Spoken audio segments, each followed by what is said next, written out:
I just want to start off by saying that I felt obliged to give this movie a try, and I do apologize to any of you who decide to view it upon my recommendations here. I had first discovered this via Facebook when I saw it pop up in my feed, and upon seeing that it was actually produced and filmed in my home state, I felt like, what the heck, give it a try. And on the outward face, like you see in the thumbnail there, it actually looked like it had a lot of promise. For those who may not be aware, Lilith is actually a figure from biblical scripture, particularly Hebrew scripture, and in some translations she is considered to be the first wife of Adam, who was eventually cast out of the Garden of Eden, at which point that slut Eve came along, and Lilith is basically considered in pop culture to be the mother of the succubus, the sex demon that stalks men and sucks their souls out.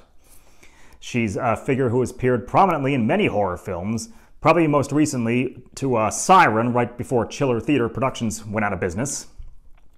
And now this. And like I said, I felt obliged and I wanted to give it a try, but the truth is this movie really does fail to deliver in my opinion. That's, nothing against anyone who participated, but in particular, it feels like they played it a little too safe with this one.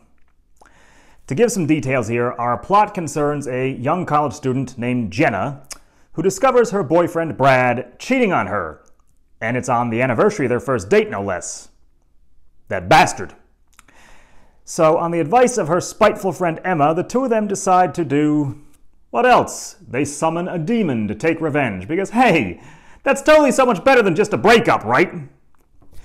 But as you can probably guess, as happens so often in horror, the demon has a mind of its own. And once it's gotten out of that box, it has no intention of being put back in. It's a cliche as old as the genre. And with something like a story about a sex demon unleashed in the world, there's a lot of potential that you could really cut loose.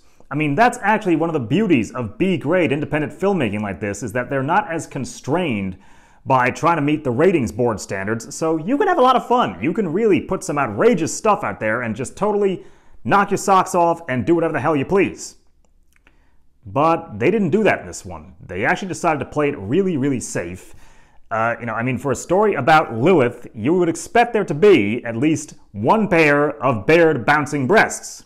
You would certainly expect there to be maybe a somewhat humorous castration death scene, but they don't do that. Now, there is some decent blood splatter effect, particularly for such a low-budget production, but other than that, there's really no remarkable kill scenes here. This is not to say the film is without any merits. Lilith, played by actress Savannah Witten, actually really is a pretty decent horror villain. I mean, I did roll my eyes when she first shows up on the scene, and she disguises herself as a goth girl. A demon as a goth. Wow, how creative. But to Savannah's credit, she really does throw herself in the role. You can tell she's having fun, and she delivers a lot of her one-liners with a really good bite. Bite. And yet still no castration scene, right? But nonetheless, probably the most redeeming factor of this film is the monster makeup effects that they put her on. I cannot imagine what it must have been to sit in that makeup chair for that long. They really are impressive for such a low-budget production, and in point of fact, it reminds me a bit of the original Djinn from the first Wishmaster. By the way, side note, when I attended the Joe Bob Drive-In Jamboree at the Mahoning, I had the chance to spend some time with a nice young lady who actually works for a brewery owned by Andrew Divoff, the original Djinn, and I would really love to review some of those beers in the future, even if they're not completely horror-related. Back to our plot here. Like I said, the effects are really quite impressive, and the teeth, you can tell, are dental distortions teeth, but they still look great. But again, beyond that, there's really not much to write home about. And in point of fact, there are several scenes that I found kind of confusing, if not frustrating, where Lilith is bouncing back and forth between her demonic form and her human disguise. And I cannot tell, is it supposed to be that her soon-to-be victims don't realize she's a demon, but we, the audience, are supposed to? Why not go with an actual reveal scene where she shows her true self, instead of bouncing back and forth like this and confusing the audience? I wish I could say more about the rest of the cast, the crew, and the director, Steven Renkovich, I believe is his name, but if I'm pronouncing that right. But really, there's not much to say. This is a B-grade independent production, so it's not like any of them have a really long list of credits to talk about. So overall, I'm going to have to sadly rate Lilith 1 out of 4 stars.